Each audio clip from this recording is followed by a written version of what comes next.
You're listening to TJ's One of Us for the Always Next Year Podcast Studio Network. You can find the team on our Twitter at ANYPodcast.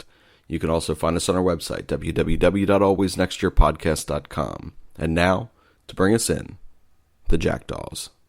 A fighting man I used to be, revered and feared through Killarney. Now I'm back to hitching with the wind. But if Mickey Flynn should ever find me, I'll throw me caution all behind me and square off on that son of a bitch again. He cracked open a river too, he beat me Sunday through and through, and so jiggle my unconscious frame. I won me healthy sheriff fights, well lucky son still had me life since Mickey Flynn beat me dumb and lame.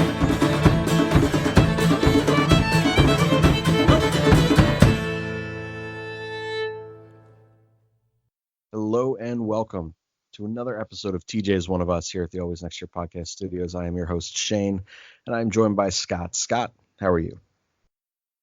Pretty good, sitting out here. Just got home for the night, ready to talk some Sixers basketball.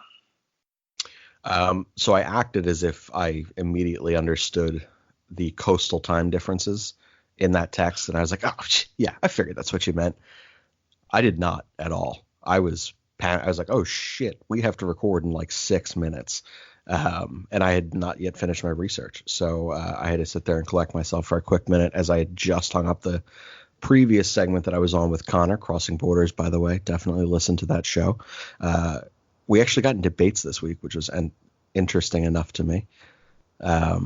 We don't typically, like we kind of do, but this week he went at Cap. It was a mess, but entertainment for just to say the least. So, but we got a lot of things tonight here for 76ers basketball, and we have a full mailbag. So we have 10, 12 questions, something like that came in this week. So we will try to get to most of them on the back end. But let's start off before we get into a lot of 76ers stuff. A lot has come out on the underwhelming, no one wants to play for us Team USA. So what a roster. I'm going to throw this to you to start this because I don't know where to begin. This is like the least fun basketball team I've ever looked at. So I agree. There is nothing fun about this team. I mean, Mason Plumlee is on Team USA, for God's sake. Like, he barely should be in the NBA, in my opinion. So him being on Team USA is a bit of a stretch. I think my favorite comment I've read all week, because they still do need to cut one more guy. I think there's 13 guys on the roster, and they got to get rid of one. My favorite comment all week was, will they cut Joe Harris because he's white, or will they cut Derek White because he's not white? And I think that was just a random Reddit comment that like people probably tore apart and were like, God damn, it's 2019. Someone probably got obliterated for it. Yeah, but we're in the doldrums of the sports year. I mean, nothing happened this week. And Team USA is not making it any easier for us. Everyone in the world has turned it down. I mean, it looks like Kemba Walker is going to be leading the team.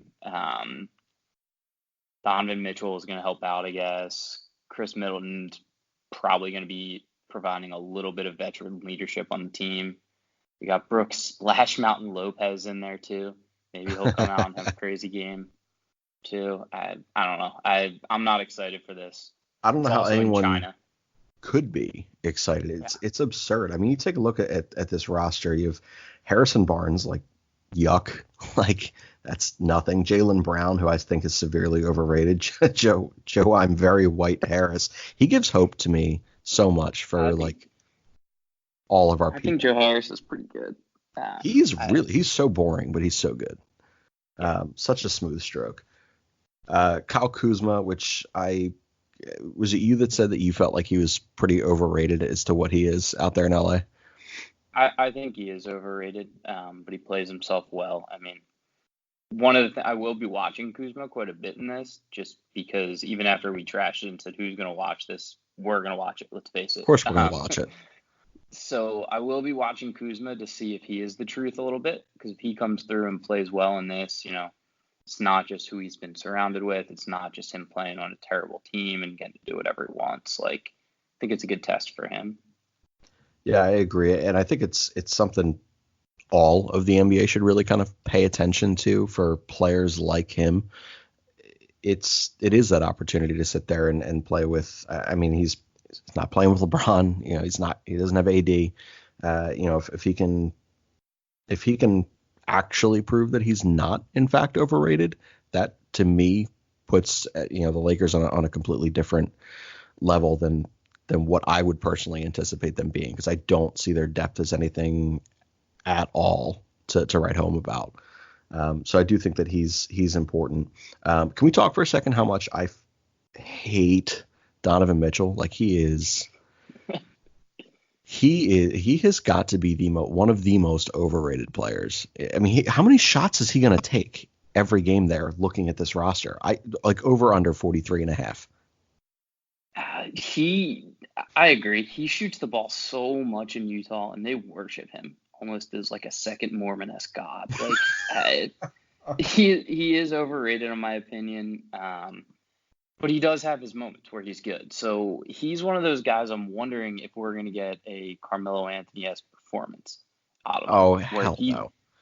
He's just going to show up and decide international ball is his thing. Like the slightly further in 3-point line and slightly different ball or whatever is going to help him out.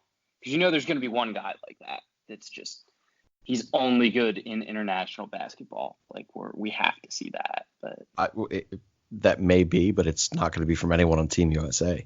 Holy shit. They look just not great.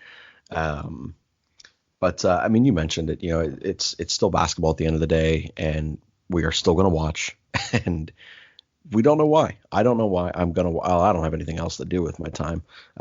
So it makes sense for me to watch what's going to occur over there in China. But any kind of final thoughts on Team USA? I'm sure we'll kind of dabble in this probably each week now as we lead into it with something. Nah, nothing really else to say other than I realized today that the games are actually in China, which means they're 15 hours ahead of me, I think, or maybe it's 15 hours ahead 15 of you. In front of us, I think, yeah. Okay, so it's 12. Oh, I might actually kind of luck out. This might be like somewhat of a reasonable time for me to watch. That's really my biggest concern in this is not only am I going to get poor quality basketball, but I'm going to have to get up at like 3 a.m. on like a Tuesday and then go to work after the game's done. and they will in no way inspire the energy to go forth with the remainder of your day, or at least it certainly doesn't look that way. Hold on, let me just pull up this list again of all these different people who turned down or completely just withdrew from Team USA. It's like Bradley Beal, AD, De'Aaron Fox, Eric Gordon, James Harden. Tobias Harris, honestly, didn't even realize that he rejected their offer. I didn't even realize that he was offered. Damian Lillard kind of get Kevin Love. What the hell's Kevin Love got to do? Like, get your ass over there and play. Your boy CJ, JJ. I mean, he's 100 and never stops moving, so I pretty okay with him not going there.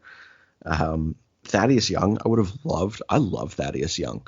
I think that was the one for me where I was like, man, I would have so much more fun watching this if I got to watch Thad Young.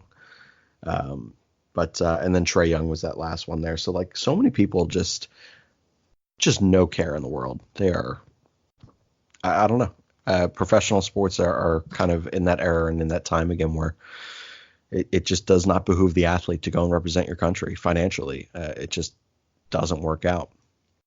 It doesn't, and I feel bad about that. However, I always side with the athletes on that thought is like you have to.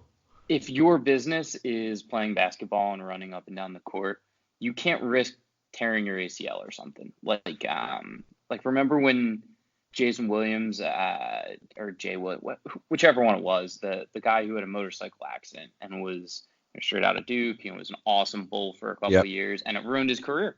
And that was it, all because he chose to ride a motorcycle. And now they put clauses in things. Yeah, exactly. It's, and I agree. I mean, at a certain point, and I know that's kind of weird to sit here and think like us as like just normal people who make, I don't know, normal salaries for what it is that we do. Like I don't really think that we can be totally in touch with that. Like, I think a lot of people still kind of look and they look at a James Harden who makes what, $240 million over 6 years, 5 years, whatever his deal is. Like, they're like, get the hell out of you. Your money's guaranteed. Like, go ahead. Like, what else do you need beyond the contract that you have if something awful happens? But the reality of it is, like, he's going to get another contract, and it's probably going to be another couple $100 million. And, like, for his lifestyle, that still means something. So I'm 100% on board with the athletes as well. But let's get into so last week we started with 2 weeks ago we did the non-playoff teams, or what we believed would be non-playoff teams and maybe borderline 7th or 8th seeds of both the East and West. Last week we talked the 5 through 8 seeds of the West. This week we're going to do 5 through 8 of the East. Now, we took forever doing it last week because we both talked about each of the teams a lot.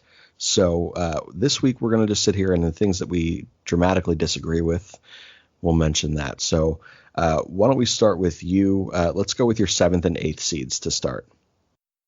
All right. And coming in at 8th, I have Blake Griffin and the Pistons. And then coming in at 7th, and this was the pick I couldn't figure out very much, but I had the Raptors. I don't really know why I ended up on that. But go ahead. Who are your 7th and 8th? So I also had the Pistons at 8, and I had the Hawks at 7. I genuinely think that they're kind of Pelicans-like, where they're so young and so raw, and Trae Young is so fun, that I do think that they can make some noise and kind of get their playoff experience. I have the Raptors in the 6th spot, so I'm not far off from what you have. Then I have in the 6th spot, I have Jay Butt and the Heat. Man, I had them at 9, so that's different. Okay, that is pretty different. I think they're going to be good, but I do think I'm overrating them a bit. The Raptors are really just a team I can't figure out. They honestly, I could see them going all the way up and being like a 4 seed if they play well. But I just don't know what to expect from them. They just won a championship.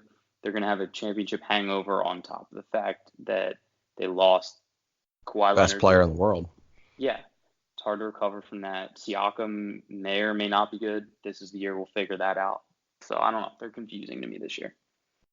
I do think the Raptors are really difficult. The one thing that I can say about the Raptors is I do genuinely feel as though, and I would never have said this about Nurse, but he figured that shit out. Like he understood the identity of what his team and what they were. Obviously with Kawhi, it makes everything a little easier. But I oddly enough trust him to maximize the identity of his current roster now. I don't know what to expect out of Siakam because he can't shoot. And here we are in Philadelphia being constantly criticized for our superstar or star guard not being able to shoot.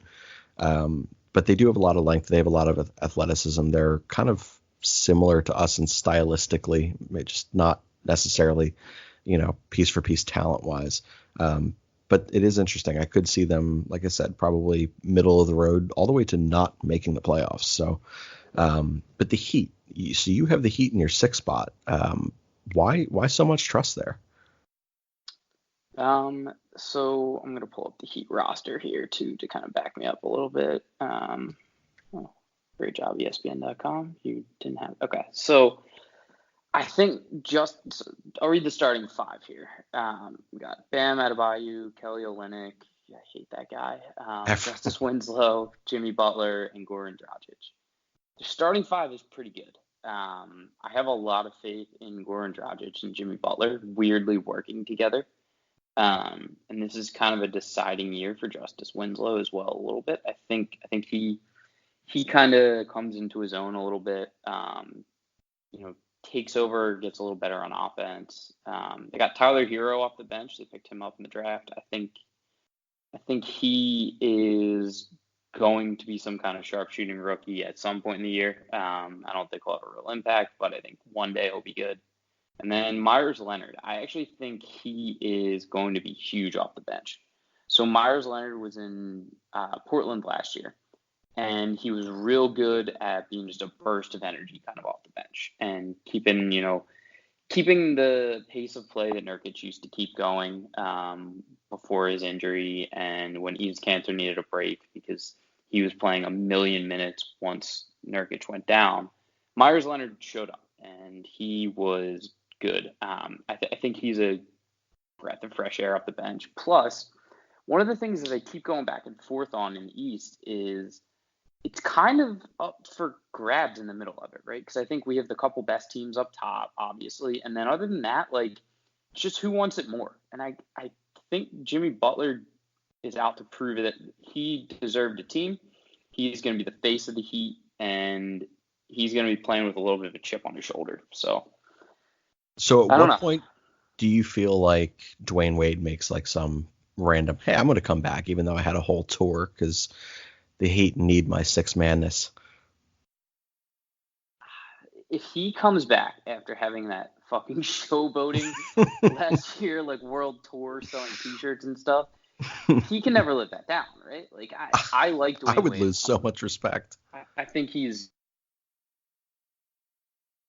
too busy making commercials now these days with his lady.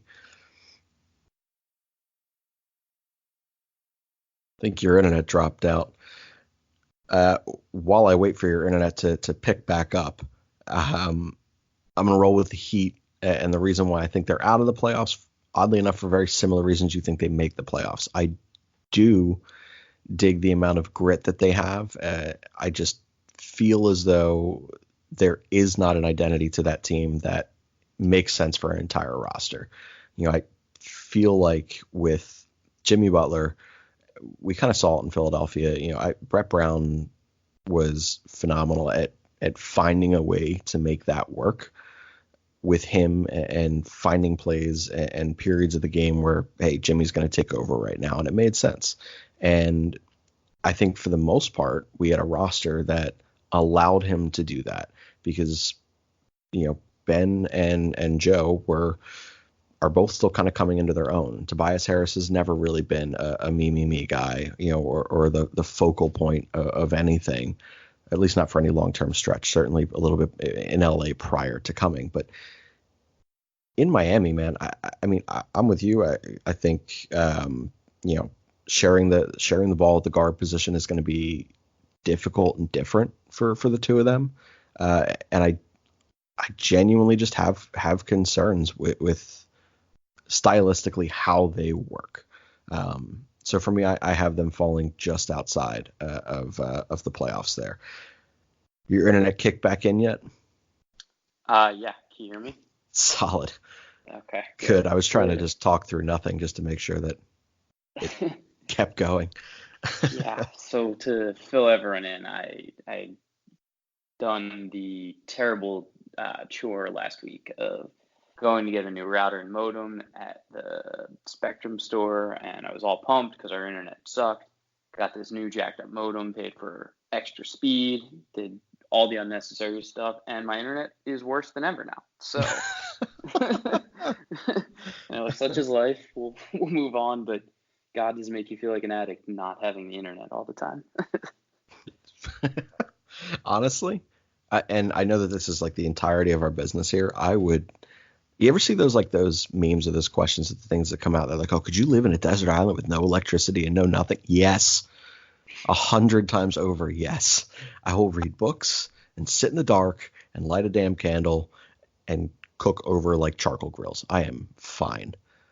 Do not need that at all. Not that we don't love you followers and people who interact with us via internet capable things, but I fucking hate it.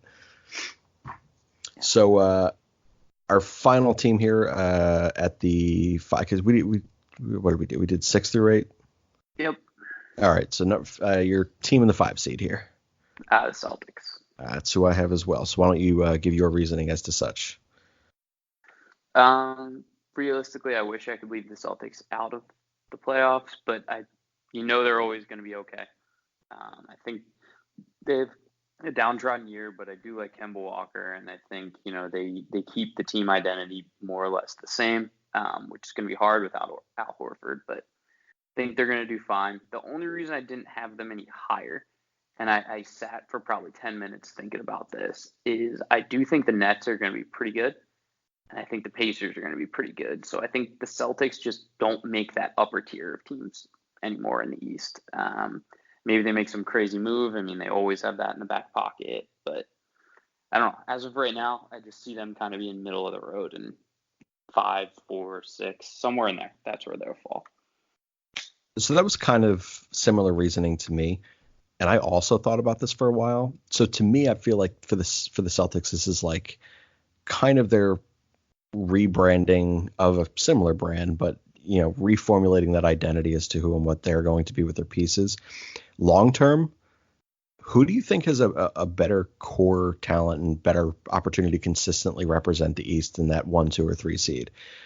The Bucks, Pacers, Nets, or Celtics? I think it all depends on the future of Kevin Durant.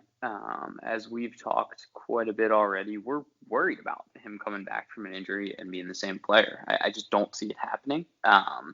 So if by some chance he comes back and is the same KD that was tearing up the West, I think the Nets might be the team that the Sixers have the most trouble with over the next couple of years.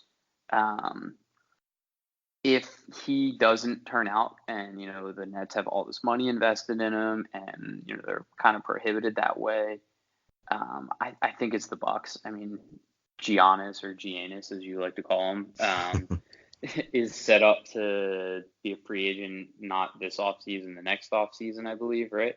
Yeah, and he's already stated that he wants to stay there, which good for him. But yeah, I Chris agree. Middleton's your second best player.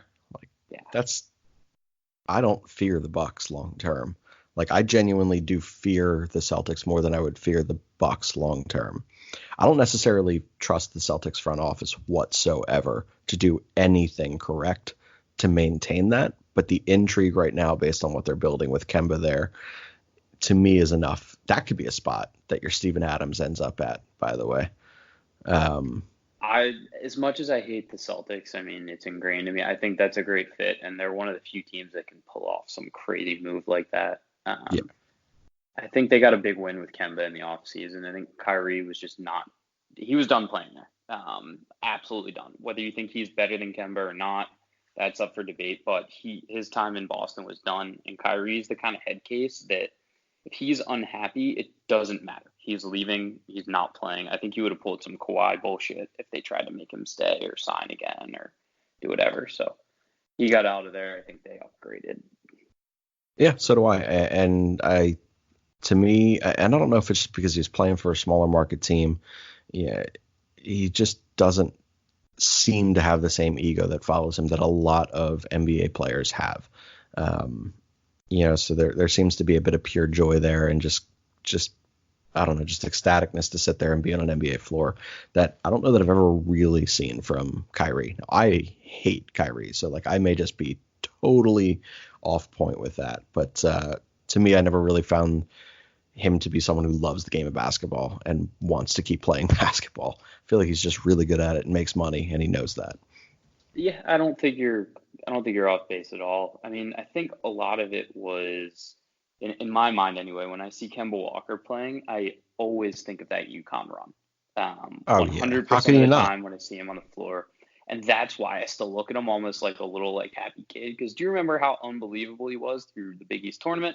Then all the way through the NCAA tournament? Arguably one of the best basketball performances of our lifetime over that 6-week stretch or whatever. It was incredible. So I just envision that every time he's out there. Yeah, I think that's probably similar to what I have. So let's roll into our top 5 media players of the week. So we discussed this a little bit beforehand. We have a handful of similar things here. So why don't we start off with Boogie Cousins and Dwight Howard. We're going to kind of tie this together here. Obviously, Boogie, unfortunately, I feel so damn bad for him. We texted about this too. Same with me and my buddy Rob from Disciples of Ed. It's hard to not feel bad for a guy who lost out on an Achilles injury and decided I'm going to chase a championship and, sign a $5 million deal with the best team in basketball. He doesn't get the ring. He tears his quad. And then in his practice with the Lakers, he tears his ACL.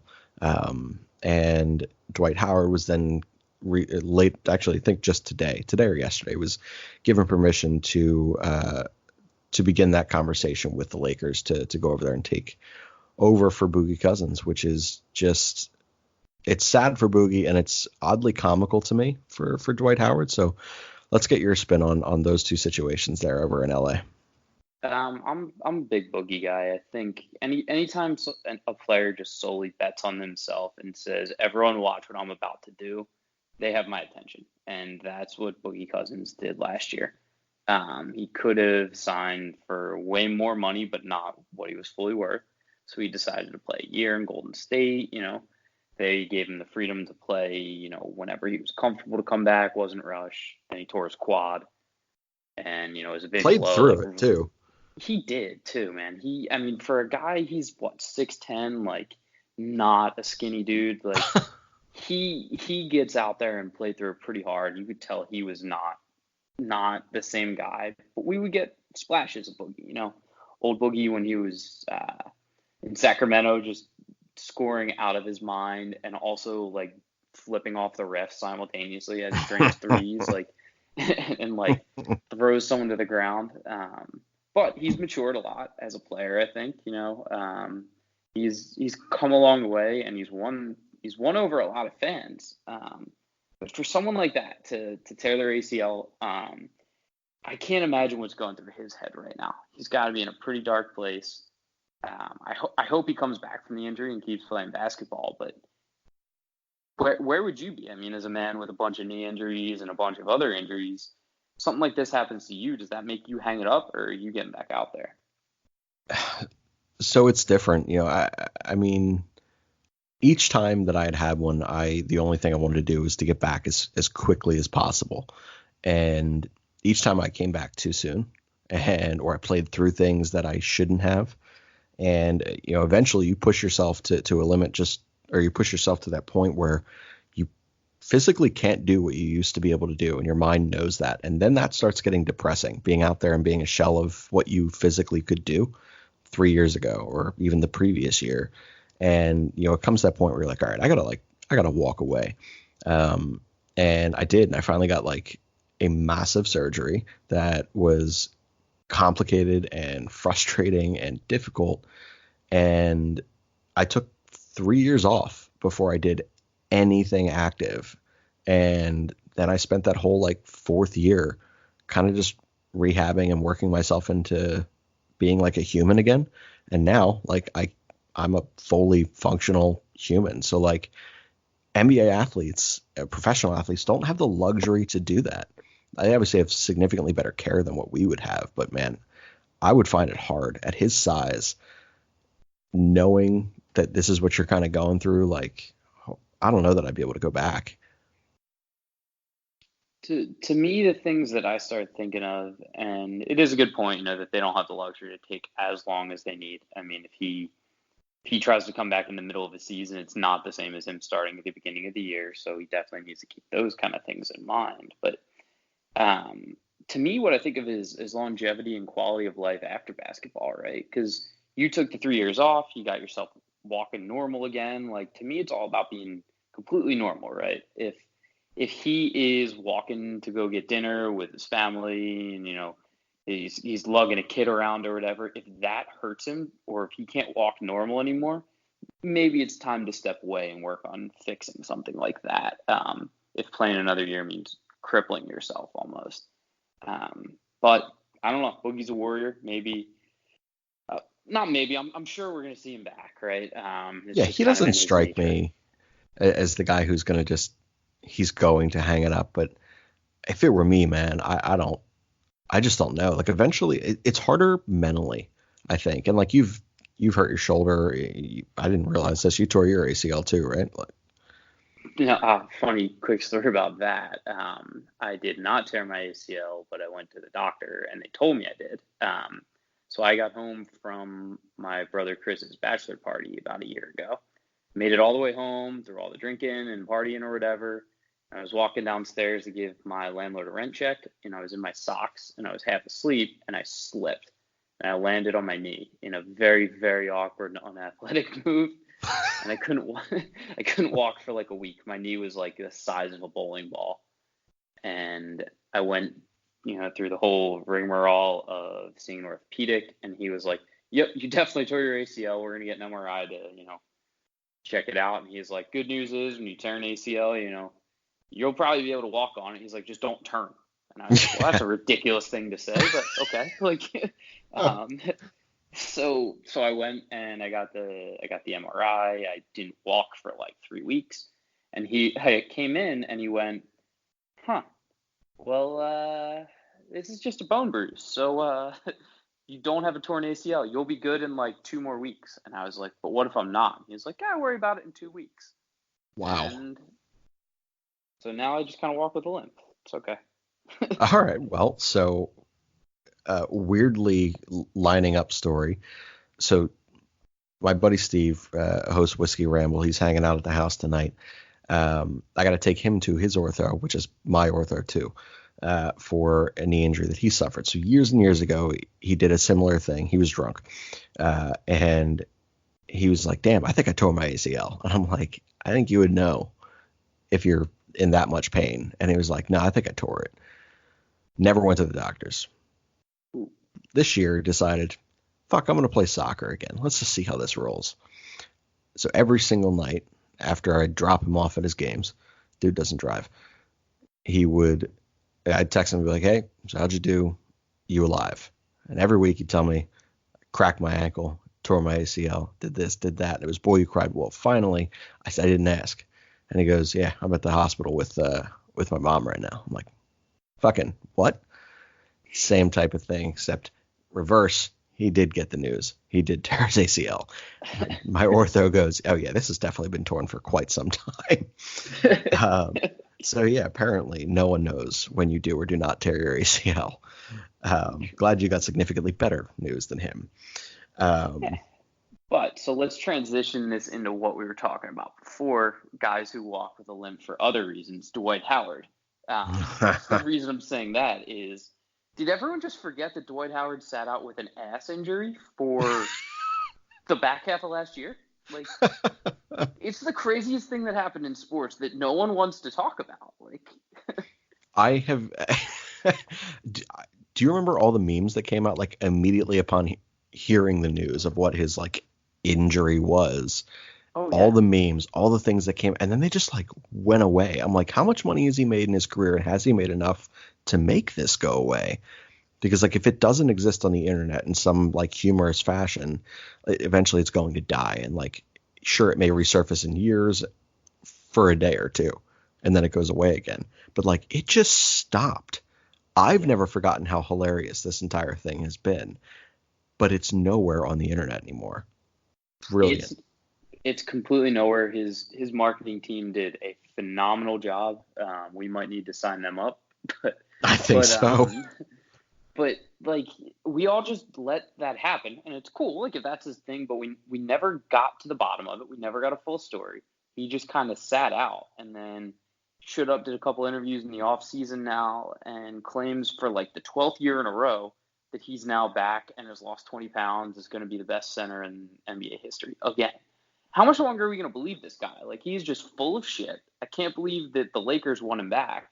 He is not That's the humorous thing to me. All. Like, does everyone also forget that he had a terrible tenure as a Laker and they paid him a shit ton of money for it? Like, for a single year. Yeah. So this is what's hilarious to me. Now, I remember when this all happened, and then when he began to have the struggles that he was having in LA, honestly, kind of led by Kobe pushing him through some tough love. And I don't think that's something he had ever experienced in his life. But he was like a quiet, kind of goofy personality kind of guy, like a really affable, likable kid in Orlando, and didn't drink, didn't party, nothing. Like, he was just throughout his entire Orlando tenure. And then he got his deal in LA. He got out to this big city. Everyone, not that everyone didn't know who he was the best center and most dominant center in basketball for a good portion of his time in Orlando. But like, now he was on a stage that was going to allow the world to see this on an every night basis. And he was playing with a guy who was the biggest ego in sports. And he was like the hardest teammate to survive with if you didn't have the personality to make it work. And Dwight Howard does not have that. He is so soft mentally, and it showed. That move may have kind of cost him what could have been a Hall of Fame-esque career. That was the trajectory he was on. Like, he was dominant. If he stays in quiet little Orlando, maybe he runs himself into a ring by surrounding himself with JJ Redick-esque shooters. He never has to deal with the circus that is LA or New York or Philly or something like that.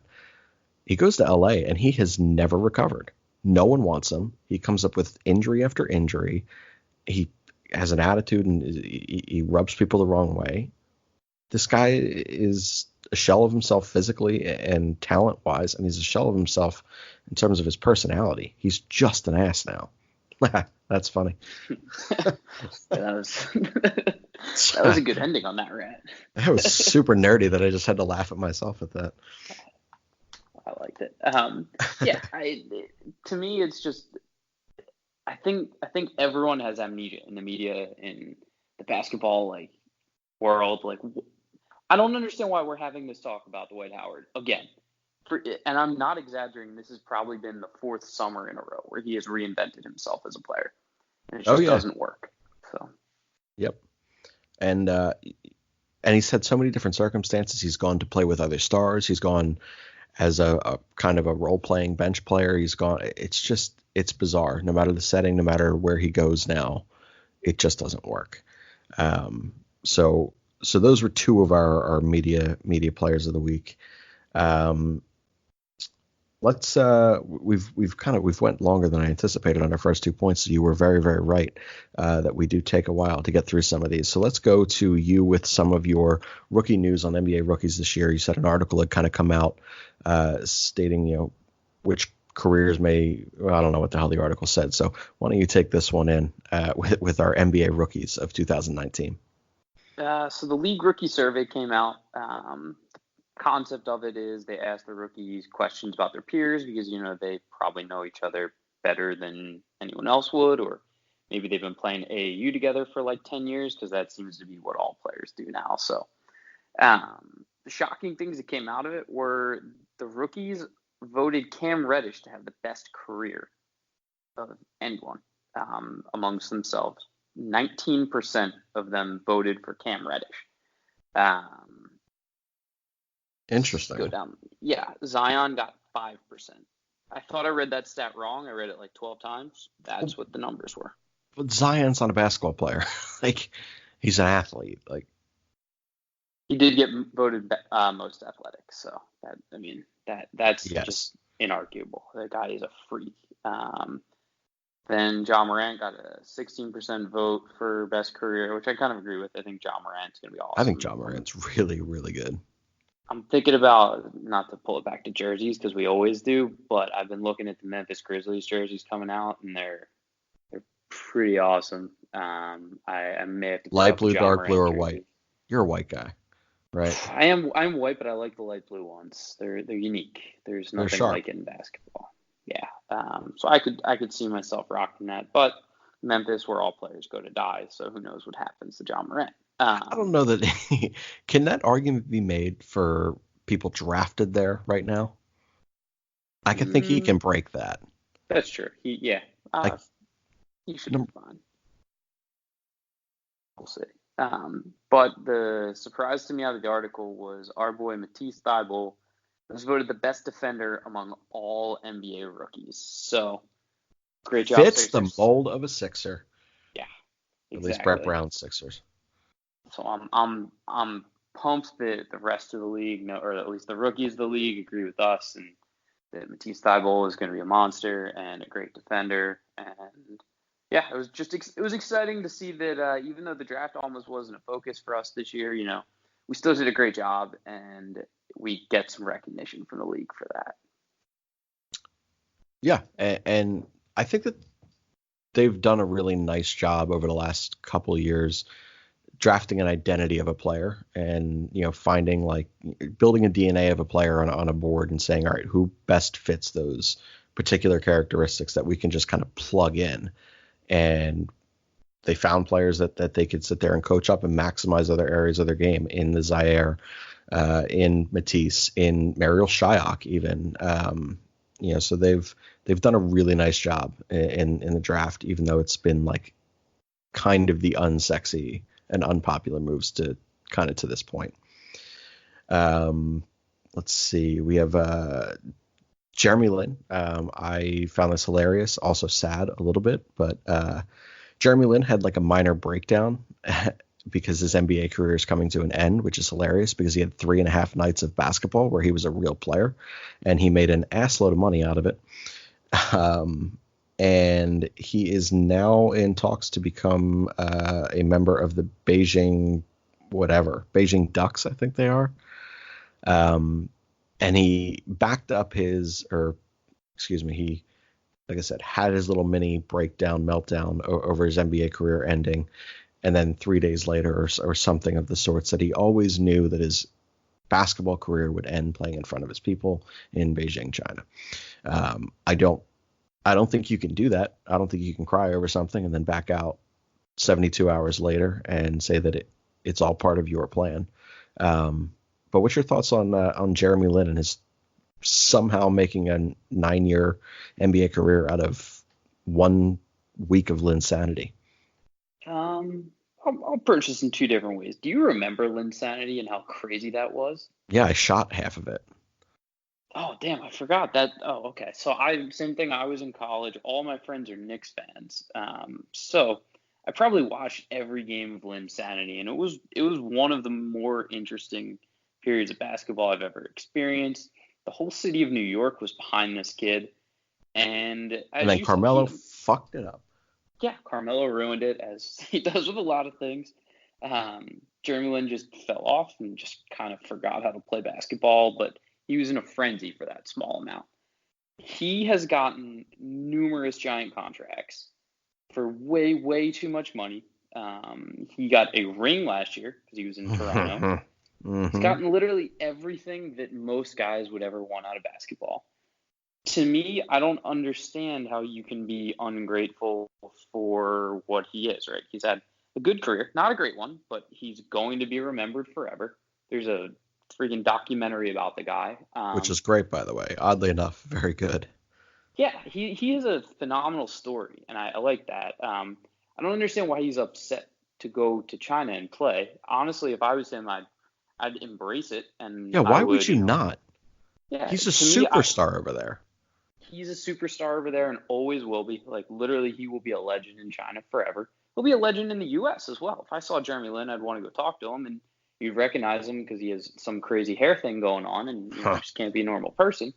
But to me, this is just another thing that his PR team or manager, someone needed to sit him down and just say, hey, Jeremy, I know you're upset. Your career's done in the NBA. You did a good job.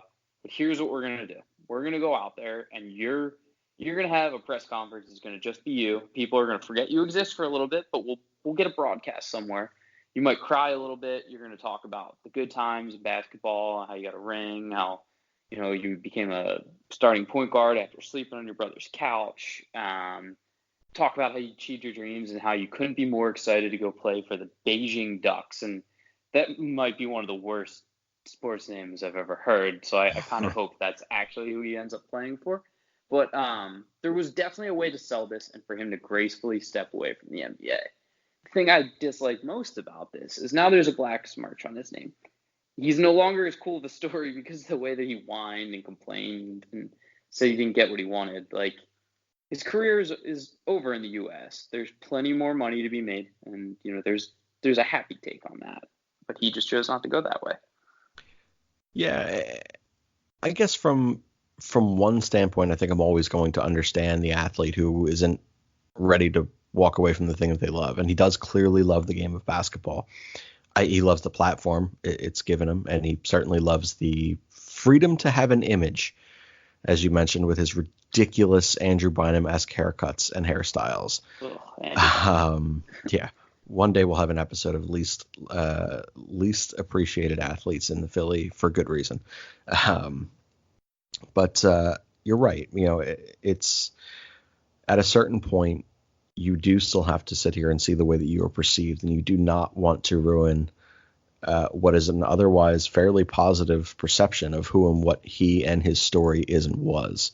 He could have just walked away, and he could have went, gracefully, as you put it, to Beijing, played for, a culture who has, again, kind of cherished him as their generation's Yao, and he's a superstar to them in personality and in talent. And honestly, I think, like, if I were him, I would have embraced the opportunity to do that. I think it would have been a really unique way to end your career, going over there and doing that. Did you have any other media players of the week that we didn't get to this week? No, I think we pretty much hit everything I wanted to get to. It's a boring week in basketball. Not a ton happened. No. So yeah, that's the other thing I did have to mention was Tyronn Lue popped back up in the media. So he's likely going to be the top assistant for the Clippers. Oh yeah, I saw that. It's gonna be him working with Doc. Which I don't know why Doc needs Tyronn Lue. I think it might literally just be a fuck you to LeBron that they're doing this. But Tyronn Lue is one of those guys I just never get. It's not a player, obviously, so I don't know if we can fully include him in this category. But I just always find it weird when his name pops back up. Yeah, I don't think Doc Rivers needs a coaching staff, personally. That man's a basketball genius, and boy, he has had some really, really good talent over there in LA since he got there after Boston that just never panned out, man. And they should have, at some point, not tonight because we've gone 46 minutes, but at some point we'll have to diagnose how that never worked for him over there to this point. It certainly looks as though it's going to work that way in the near future. The only one that I had remaining was Gilbert Arenas and a story of his popping back up. Guy ran 60 red lights in 4 months and never received a ticket simply by keeping the dealer plates on the car. Career criminal, just an NBA hobbyist. That guy is hilarious. What a follow. Agent Zero. I have a nickname later in this that kind of pays some homage to that. So let's go to crunch time stuff real quick. We have a lot of the same people here.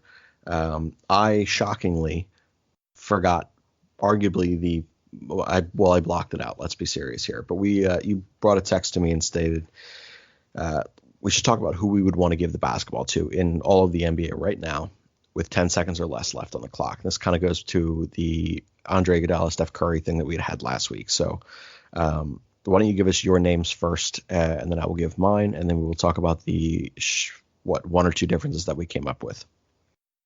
Yeah, the first name that Shane mentioned that he had forgotten was Kawhi Leonard. I mean, we don't need to talk about it too much because I don't think we're all emotionally over that quite yet. But he's a monster. I mean, he single-handedly ripped the hearts of an entire city out by making a shot in crunch time last year. So what more proof do you need than that?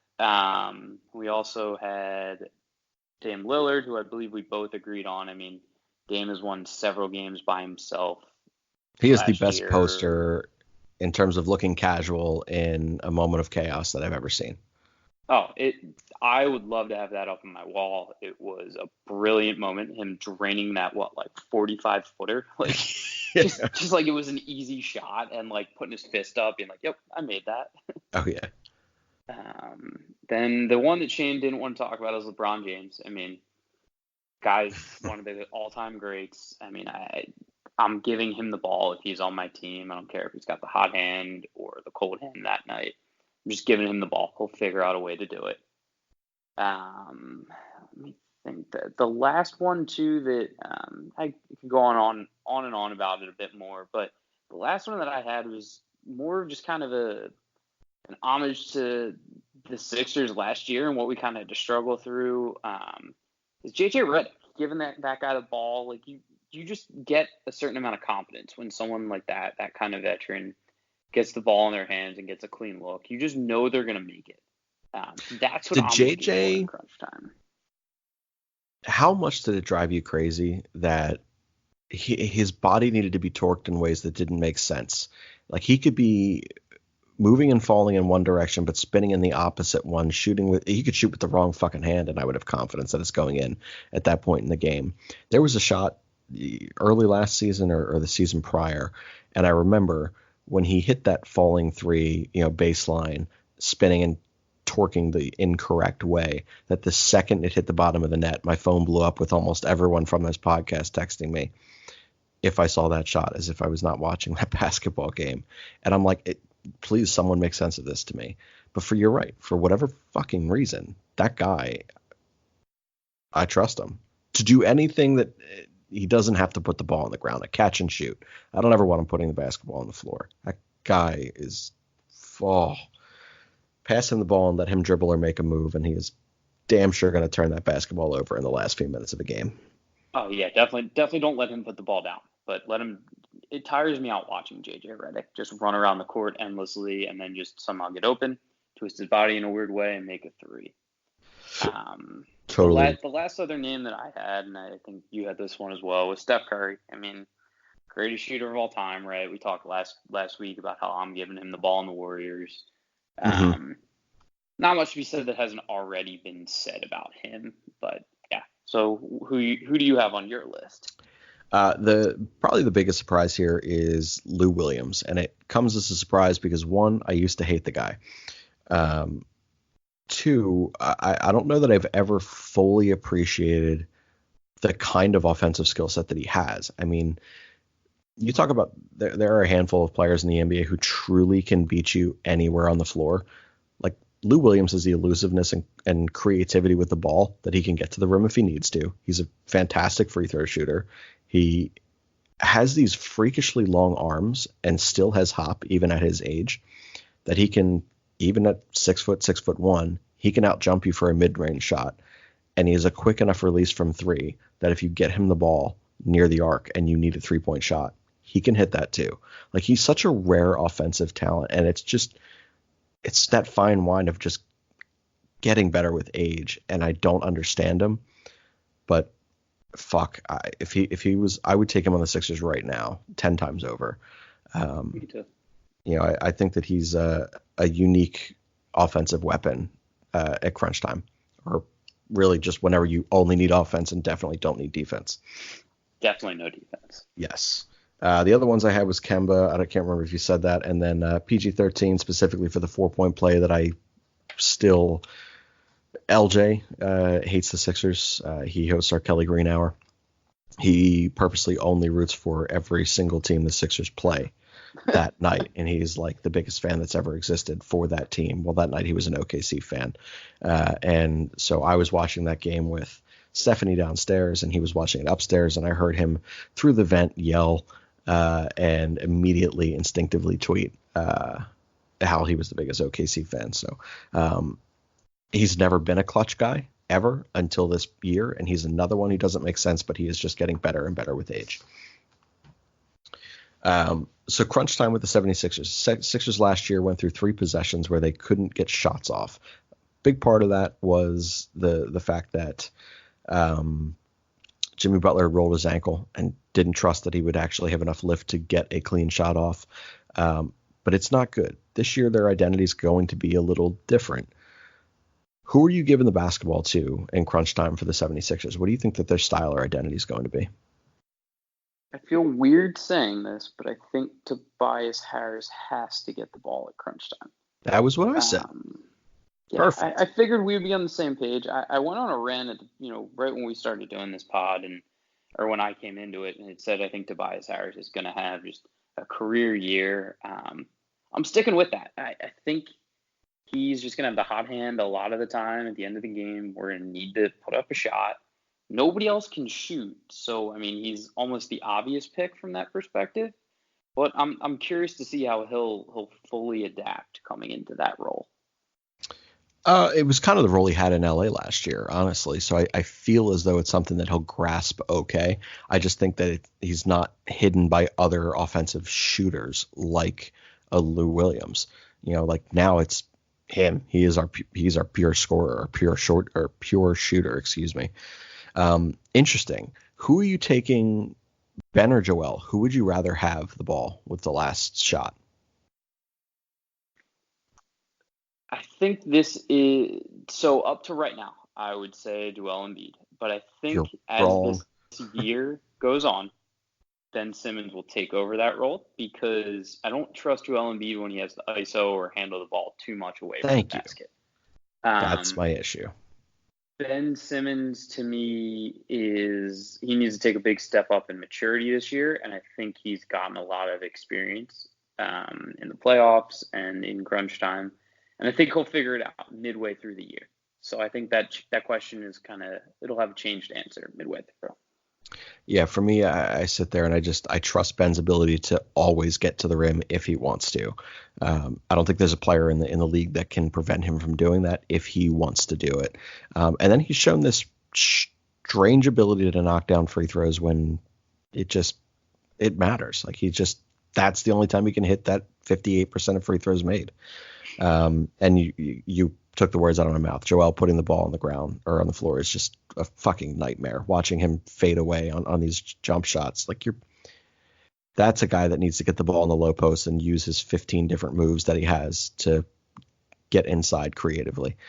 The other two things that I had there was Al Horford, just get that man the ball in his spot and let him do what he does. Turn around and knock down that shot that drives me fucking crazy, but now he's on our side, so I have to enjoy it. And then my Lou Williams, one day will be like, is Zhaire Smith. I just think that the athleticism and length that he has kind of lends, to an early Lou, maybe just without the quick twitch shot. Go ahead. One person that we both forgot to mention, and I purposely left him off my list, was James Harden. Yeah. Not for the Sixers, obviously, but just for the NBA in general. Weirdly enough, I forget about James Harden kind of a lot. He's good, but there are a lot of guys I'd rather have the ball at the end of the game instead of him. Yeah, I think it's because I don't like him. That I don't know. It's a personal prejudice thing. It might be. I don't know. I don't know. I hate his 14 step back, fadeaway that never gets called. But he is one of the most brilliant shooters and scorers in the NBA. I mean, he talked about it last week, how he just randomly will go on a 2-3 week run where he's scoring 40-45 points a night. So let's kind of quickly rapid fire this. This is something we'll continue to revisit, but we enjoy the nicknames. We enjoy trying to speak things into existence. This year, we want to try to have names for each one of the 76ers throughout our segments so that when you hear us say the swell, we're talking about Norvel Pell. So we're just screwing around here. None of these are set in stone yet, but let's kind of quickly go through some of these, see if we can't get through it in like 2 minutes or less. Joel Embiid, what's a nickname you got for him? We can't call him anything other than the process. All right. See, I'm totally on board with that. Ben Simmons, you got one for Ben? I like to call him Boring Ben because he has no personality, but that's not going to stick. He does not have a personality. I have him down as Mr. Survive Degener. I can see that on the back of a jersey. It should be on the back of a jersey. I'm personally very proud of my Tobias Harris one. Do you have one for Toby? I do not, other than Toby. So I have Cadillac. He's just got that smooth raspiness to him that I could totally see him as a member of Cadillac Records. Okay. So for me, I rolled with Cadillac on that. Al Horford, you got anything for Big Al? Basics. Basics? All right. Just call him Basics. It'll be him and 16-year-old white girls having the same nickname. That's so much better than mine. I have Frenemy, which is something that a 16-year-old white girl would use to describe him. There you go. Zhaire, I kept Dice. I didn't know if you had anything different. We're sticking with Dice, baby. We're using that all year. All right, well then I'm gonna roll with it then. All right, Josh Richardson. I'm also proud of this one, but what do you got for him, if anything? Jay Rich or Jay Smooth, but Smooth, not smooth. It's got to be a V in there. Just It has to be a just V. because of how he plays defense. So I have him as imposter since he is using Gilbert Arenas' number. Okay. Shout out to Agent Zero. So yeah, told you. Call back from earlier. Matisse, I have as Mr. Innocence because I just look at him and he just looked like some like innocent kid who can't possibly have done anything wrong in his entire existence. So I got him down as the dog. You can't call him dog. It has to be the dog. Just because he's going to go out there, play incredibly tough defense. It does not fit him at all because I imagine, a bulldog kind of having a tough, ugly-looking face, and it's just not his personality. So, like that's significantly better than mine. Shake, we got to just keep Shake. O'Quinn, what do you got? I had nothing for him. I just called him DT. He looks like a defensive tackle. I thought it was a middle linebacker. I looked at him again, and I'm like, nope, that man's a DT. He is fucking huge. He's gigantic, man. I have nothing for Trey Burke. I guess we can just call him Trey. Do you have anything different? Nope, Trey works for me. Trey's not going to get the fucking basketball anyway.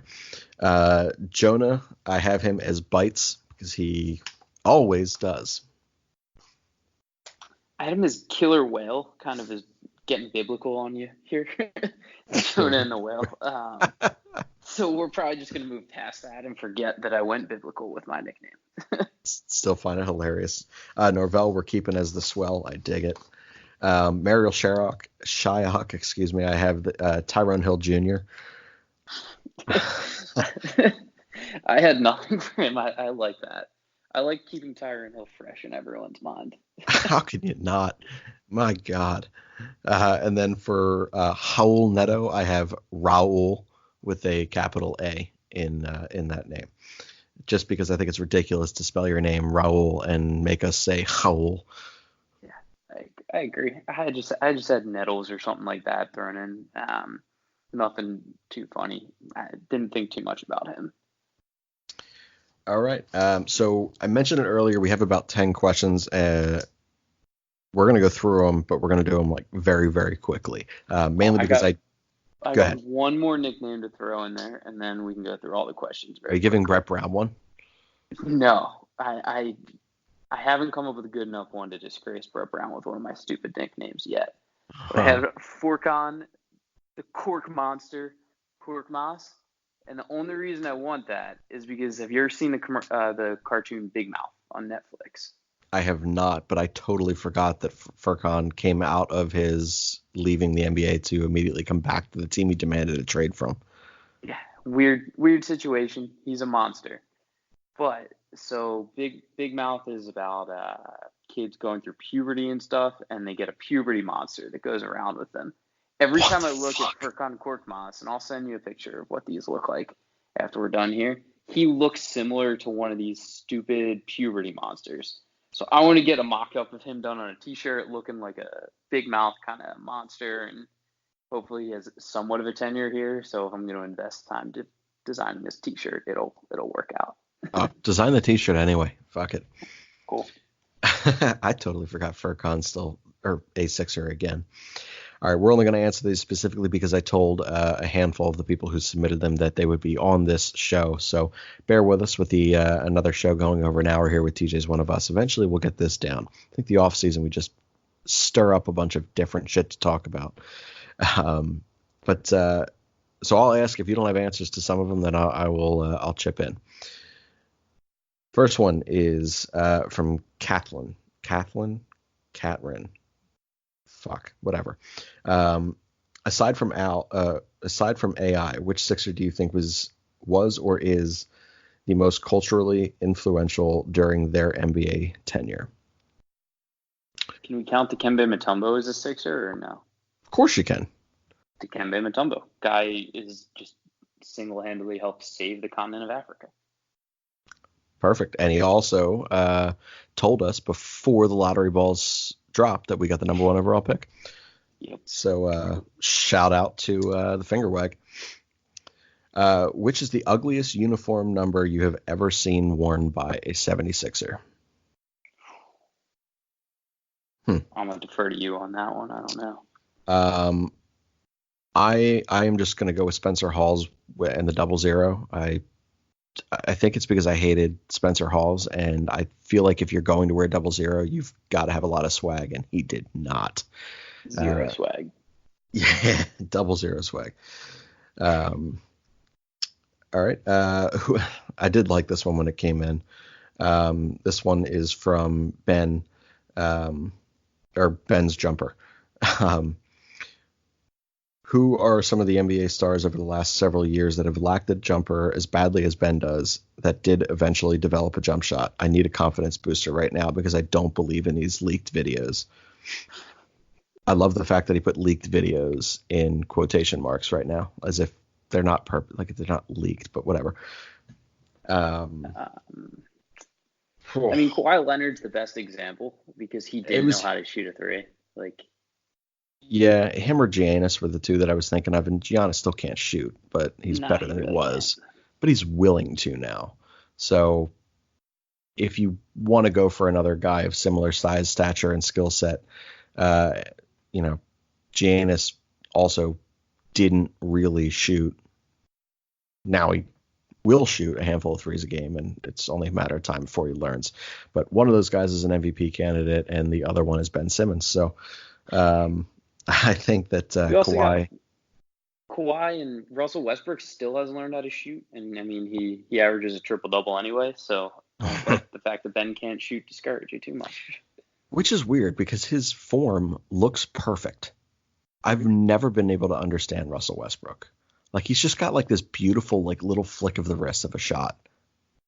Elbow's always tucked. He looks like he goes straight up and down with no awkward lean. That just doesn't make sense to me. He is an enigma. But. He's one of the greatest stat creators of all time. Brett Brown extension kind of surprised me, but the Sixers wasted no time in issuing it after the season. Do you think that the leash is going to be short on Brett Brown, or do you believe that the organization has the utmost faith in him long term, as this contract would suggest? This is from Aaron. Oh, yeah. I think he is on chopping block fully. If he does not get them to the Eastern Conference Finals at a minimum, he's gone. Like that, right? I think you're right. I would say that it was important for like locker room morale and for Brett Brown to receive that extension to at least give the public semi appearance of safety, so that he could go out there and I don't know, have some freedom to do what he needs to do during the regular season, which may not always look pretty. But yeah, this is again, it's hard to sit there and say that a coach is going to, possibly coach you 1 or 2 games away from the Eastern Conference Finals, get canned after 3 years in a row, but you need someone to take you over the hump. So, and I'm a big Brett Brown guy. Who do you want to be, Jesus Christ, this is 2 different questions. Sorry. Who do you want to get the backup point guard minutes, and who do you want to be the primary ball handler if Ben is off the court? So I assume that the first part of this is when Ben slides to the 4, and the second part is when Ben is specifically off the court.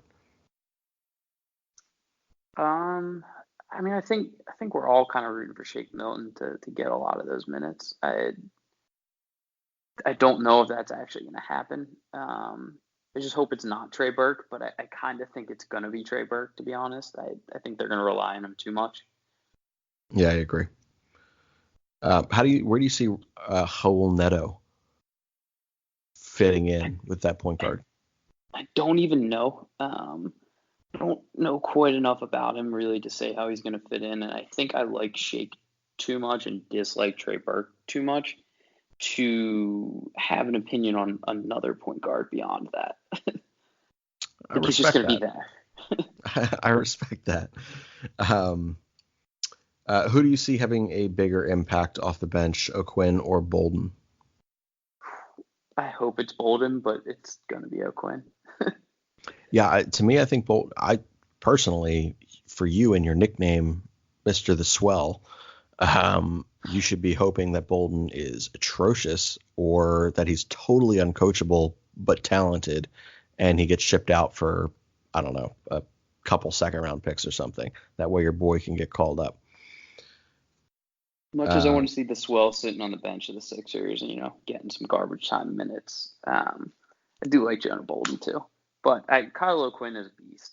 I mean, he's going to come in, play some 30 minutes, and then move on. We don't expect much more than that. Yeah, I would agree.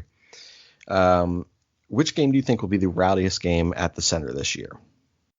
And this is from Randy. I think I keep forgetting to read the names, but sorry, guys. That is a great question. Let's take this a step further. What would you say the rowdiest game was last year? The first time they beat Boston. Yeah, I could see that. Getting to the playoffs is always a rowdy one too. Just opening game in the playoffs, depending on who they play. Yeah, I kind of took this as just their regular season, but yeah, certainly every playoff game would be insane. I think the game that Sam Hinkie rings the bell would probably get it done. Yeah, let's put it as that, because nothing could beat Sam Hinkie hopping back in the Wells Fargo Center. So I loved this question. This is from Ryan. Ryan listens to a handful of our shows. Who is the Derek Jeter of the NBA? A guy who is praised as one of the greatest at his position, but never won an MVP. He wrote NBA, but and was always surrounded by significantly better talent than that actually carried the team. Basically, who's the most overrated NBA player of our lifetime? I loved this because I didn't immediately have a Derek Jeter comparison. Like, I can't think of anyone that beloved for being a guy on a stacked team. I want to say Mike Conley, not because he's beloved, but because I think he's well overrated. And well overpaid. And well overpaid. How is he the most or the highest paid or highest AAV of any NBAer when he signed that contract initially? It was just a status of the times. I mean, because the cap went up that year. And if you remember, I mean, the Warriors screwed it all up because they destroyed everyone and won the championship the next year in 4 or 5 games. So it shortened the playoffs. So the cap decreased because there wasn't enough playoff games. And part of the cap is heavily dependent upon playoff revenues and stuff. But the year before that, everyone thought the NBA was just, the cap was going to keep going up, and Conley reaped all the benefits of that, and then just kind of got a little bit hurt. Stayed in Memphis, didn't really do anything. He's a nice player. He's just not $230 million or whatever he signed for. Yeah, I mean, he's not a star, but yet he makes more money than anyone. So he's a confusing guy to me. Maybe girls like him too, like they like Derek Jeter. I don't really know about that, but that's a key element to being Jeets. Like it definitely is. That and overblown highlights of him tripping into the stands. Yeah. But good question. Great question. I'm gonna be thinking about that one all week. I know. This is another one from same guy. What do you think? What do you think of Zhaire with the good hair as a nickname? I like that a lot too. Yeah. So I'm embarrassed because Stephanie also came up with this. So we were hanging out by her parents' pool, and it was right when we were talking about the possibility of introducing nicknames for the 76ers. And I was like, all right, I need to come up with a nickname for the 7th best player in the NBA, Zhaire Smith. And she was like, well, what's he good at? I'm like, honestly, no one knows yet. Like, he's good at not dying when he probably should have. Like, I got nothing. So I just don't explained. Ask me hard questions. Just give me an answer. That's exactly right. So I was like, he's just really handsome. He's super athletic, and he's the 7th best player in the league. And she was like, she took one look at his picture. She was like, Zhaire with the good hair, like the Beyonce song. And I'm like, that's corny as hell. And then here we go. And one of our followers and listeners sends that in. So that honestly is probably going to have to get some consideration at some point. You might have to throw some inspo from that into the T-shirt. Yeah. Maybe his nickname can be Dice, but his slogan can be Zhaire with the good hair. I don't know. We'll figure it All right, so I liked these ones as well. This is from Kevin. Describe your game as a player. Who is your NBA comp? Okay, so me as a player, and I'm sure nobody has a good mental image of me, but I am about 5'8", weigh like a buck 40, and am white as can be. Back in my middle school days or early high school days when I played ball, I was a sniper. So they put me in off the bench, and I'd go and shoot threes. If I was off that day, I'd sit back down. I was on. They just kept giving me the ball. So I was JJ Redick-esque. I was a liability on defense. Could not handle the ball. Constantly running around. But when I was hot, I was good. All right. So people honestly, and I didn't think about this because people obviously also don't particularly know what I look like. So I am obese, so borderline obese. About like 5'10", like 190, 195, somewhere in that range. But it's like not a healthy 190, 195. It is definitely very unhealthy. But I'm very pass first and very defense oriented. So I'm going to go with Andre Miller. Is probably the closest comp. I can surprise you with his patented stop, get you in the air and create contact. So that is good for nothing in the streets. But if I played in a real basketball league, I could get myself to the free throw line and then shoot, I don't know, 70% maybe. Solid question. More importantly than your style of play, what are you wearing? Like ideal, like you're getting ready for a basketball tournament, right? We're playing some 3-on-3 thing. What are you wearing? All right, so I feel like we both had these. It was either me and you had them or me and your brother Chris had them. But the old answers with the zip fronts. Yes. I can't remember which ones they were. So I would wear those and I would match whatever color, because he had them in black and white, red and white, blue and white, black and gray, I think was one.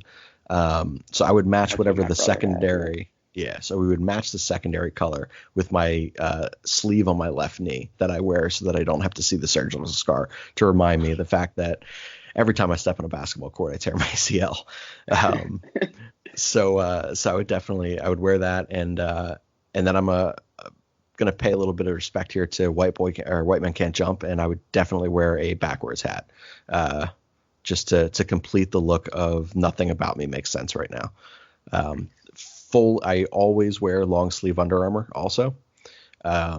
So I would also definitely wear long sleeve Under Armour and like a full like shirt, because man, no one needs to see cutoffs on this. What about yourself? All right, I'm going Headband off the top. Of course you are. I'm a big Headband guy. Used to wear one back in middle school. It was not a good look, but gonna bring it back. Then I'm letting the skinny arms out and going shirtless under the jersey. I'm going short shorts, not because they look good, because I think they're hilarious. I would totally do that. Then I'm wearing Nike mid-calf socks, maybe getting some crazy patterns in there, obviously matching the jersey. And weirdly enough, for the shoes, I think I might be wearing Concords. I don't think they're particularly quick or light and allow you to be quick, but they look great, and so many NBA players wear them now. So fuck it, I'm not jumping, I'm not dunking, so why don't I just wear some heavy shoes and see how it works? So here's the thing. So, and this is part of the next question. But I feel as though we need to have like an AMYP tournament. So we all play basketball, and we're all terrible basketball players. But we each do kind of have our own unique look while we're out there. Like Rob is always a throwback jersey guy. Like he is out there with some of the best NBA throwback jerseys out there, and that's it. LJ looks like a football, like an NFL lineman who just left practice. Like we each have our own thing. We should 100% have an AMYP game and have someone take video of that for the Instagram. So the next time you're home, we're gonna have to play some basketball. Absolutely. So I'll have my buddy Al do a photo shoot of the ridiculousness of what our individual brands would be on a basketball court. The last question here is who would win a game one-on-one, horse, and around the world between you and I? And then can we get a video game of documented proof as to which one of you actually won? So it certainly sounds like anything involved in shooting, you would win. Think you could beat me one-on-one? I'm pretty quick. Nah, definitely not. Like I said, I have 0 handles, so not good one-on-one. Not good one-on-one. All right, so to answer your question, I'm pretty sure we think I would win on one-on-one, but anything with standstill jump shots, it would certainly not be me. It would 100% be Scott. Stephanie beat me in Around the World the first time she ever saw basketball in her life. LJ beat me in Around the World whilst chancing 37 times. I didn't know that was possible, but that is how many times I missed. I didn't chance a single time. He chanced 37 times and beat me. Do you know how many times you have to restart? So I am not a great shooter.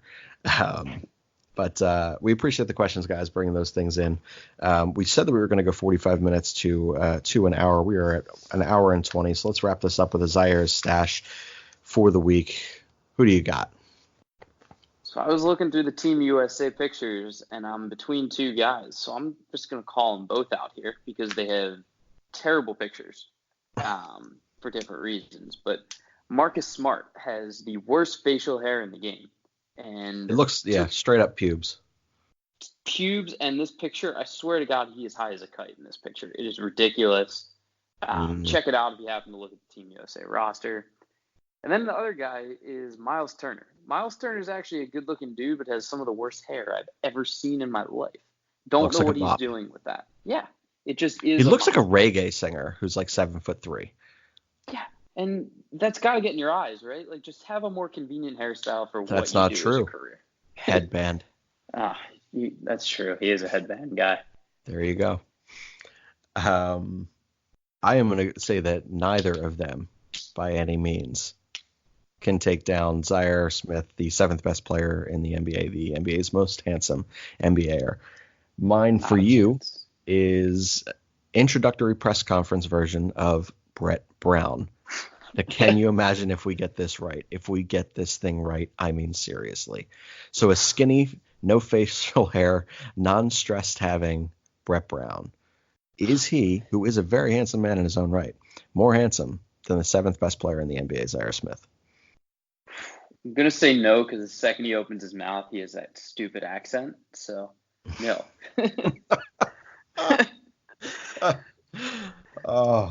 I think he gives him a run, but I think Zhaire's still got him. All right, so do you have any final thoughts as we wrap up another lengthy episode of TJ's One of Us? Nah, I still do owe you guys a picture of that $73 t-shirt I got, because it came in the mail the other day. And it's a pretty sweet t-shirt.